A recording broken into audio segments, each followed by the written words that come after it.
Não tem nada de preocupante nesse assunto, já adiantando para vocês, tá? Tem um novo vírus, um Lambda Renipavirus, tá? E eu vou explicar porque foi uma coincidência enorme esse vírus ter surgido agora na mídia e no mundo, né? Não surgiu agora no mundo, mas ele surgiu nas pesquisas científicas porque tem menos de 6 meses que eu comecei a falar de Renipavírus aqui. E há 2 semanas eu postei um vídeo sobre um Renipavírus. Eu já vou explicar para vocês, tá?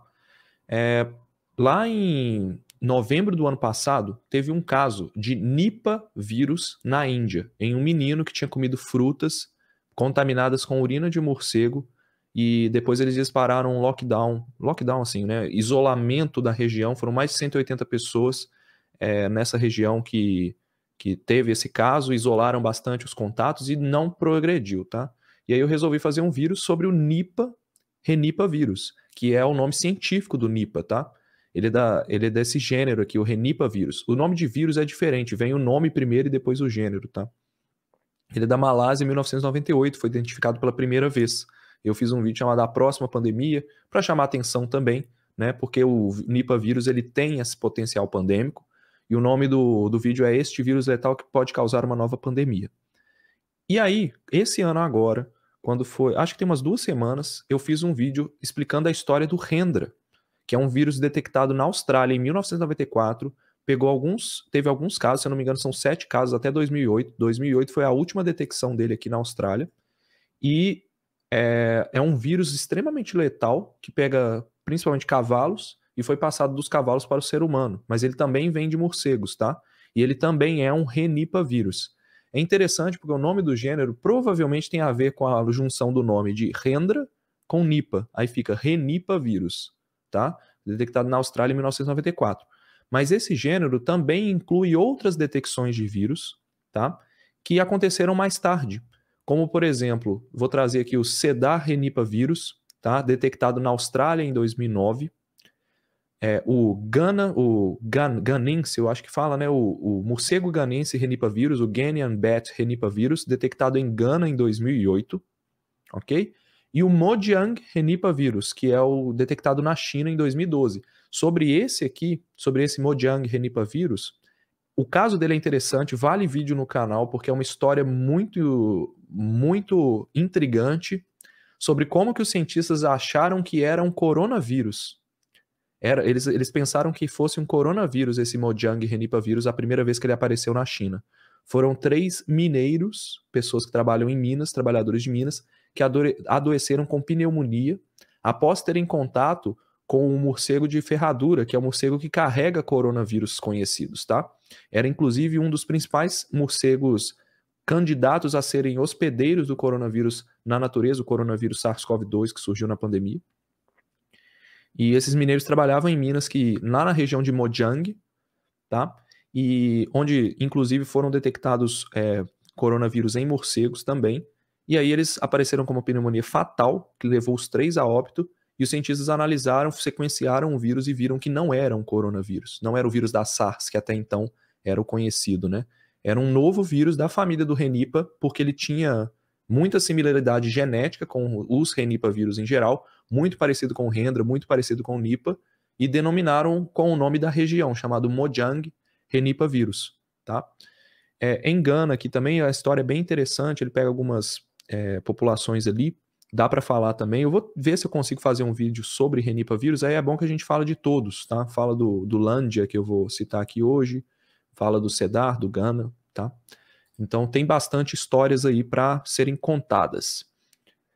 Mas o que é esse Newlandia vírus aqui? Então, pessoal, vocês sabem que eu falo sempre aqui que a China é um país que, assim como os Estados Unidos, está extremamente preocupada com bioterrorismo, com novas pandemias. Eles sabem o custo que uma nova doença ela tem para uma população, tá? Não só para a população chinesa, mas para a economia mundial, né? Você sabe o custo que tem. A gente viu com a Covid o custo levado ao máximo, ao extremo, tanto que várias crises hoje econômicas estão sendo disparadas pelo efeito da pandemia ainda. Então eles investem muito, não só em biossegurança nacional, mas também para entender vírus de outros países. Então a China eu citei um estudo algumas semanas atrás dela pesquisando o vírus da dengue, porque com o aumento das regiões onde o mosquito da dengue consegue atuar devido ao aumento da temperatura global, eles estão preocupados que o vírus da dengue possa chegar em território chinês também, tá? E, além disso, tem chineses que trabalham pelo mundo todo, tem a própria curiosidade da ciência que faz com que essas pessoas produzam trabalhos científicos. E, por causa disso tudo, por causa de todo esse contexto, eles têm uma forte vigilância epidemiológica e uma vigilância genômica, tá? Então, o que é isso? É uma coisa que eu sempre gostaria que o Brasil tivesse forte. O Brasil tem algumas instituições fortíssimas para isso, como a Fiocruz Amazônia, que a Fiocruz Amazônia, eles fazem expedições na floresta de tempos em tempos para conseguir coletar vírus e bactérias e micro-organismos de animais na natureza. Então, a Fiocruz Amazônia é referência mundial nisso. É provavelmente a instituição mais conhecida do mundo para trabalhar na Amazônia com esse tipo de atividade.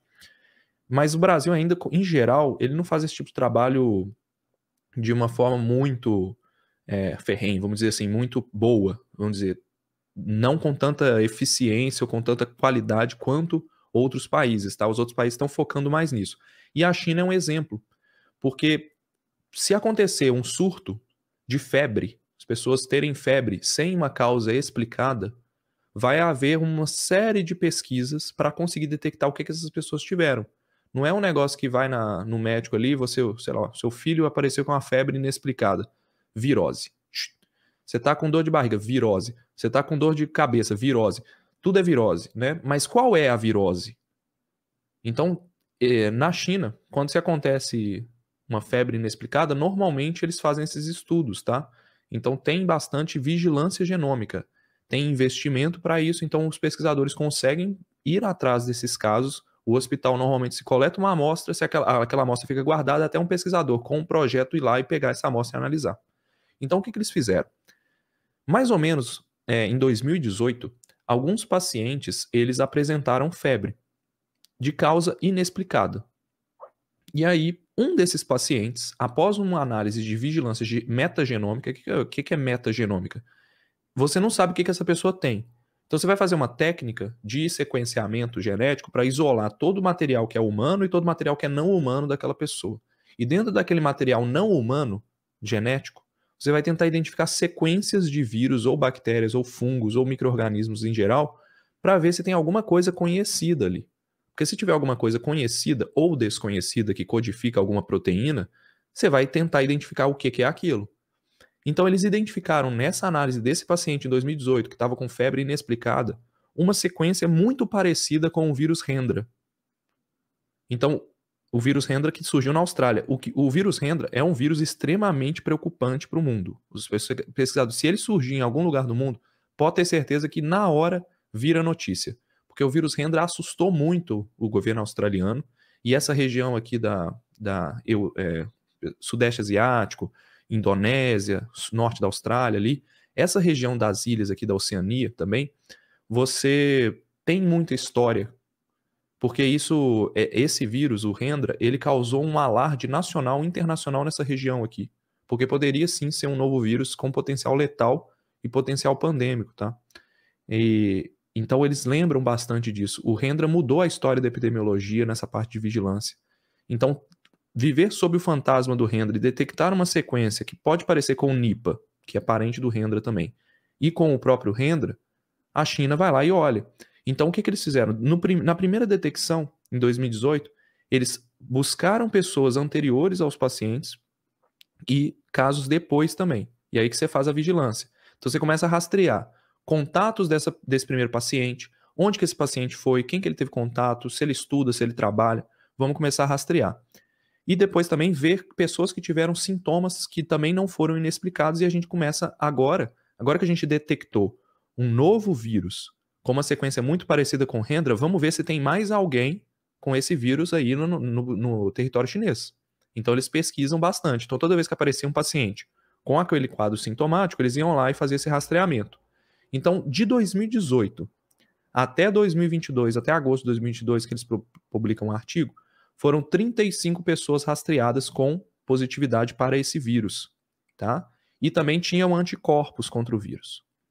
Além disso, eles fizeram rastreamento em animais e detectaram anticorpos para o vírus em cabritos em cachorros e na natureza nesses ratos aqui, que são os musaranhos, tá bom?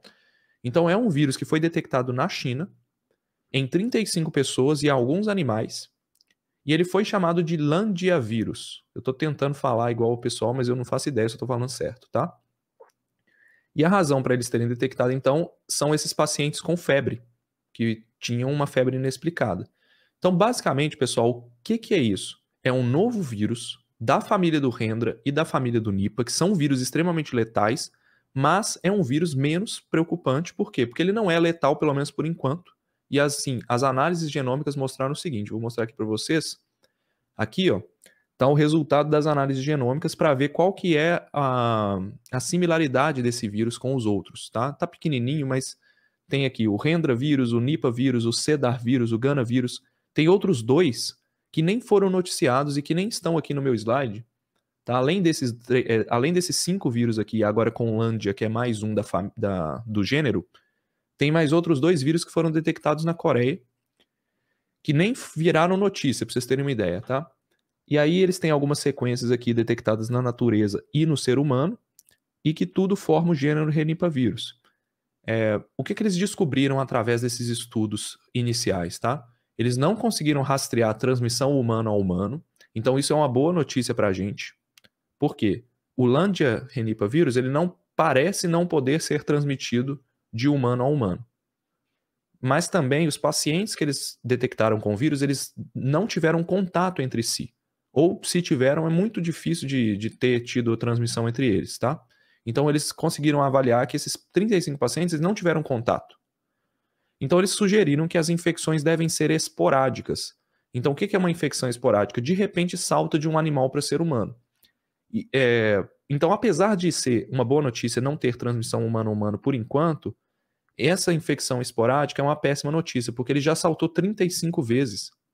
Isso aqui é para vocês verem que se a gente fizesse vigilância genômica no mundo inteiro, como é feito nesses países que estão preocupados com bioterrorismo, a gente teria muito mais detecções. Eu tenho certeza que no Brasil você descobriria centenas de vírus da região amazônica, da Mata Atlântica, tá? Dessas florestas que têm contato com o meio urbano, você descobriria centenas de saltos de vírus por ano. Esses saltos para seres humanos, tá? Então, 35 oportunidades o vírus Landia teve de saltar para o ser humano. E a gente provavelmente está perdendo alguns casos, né?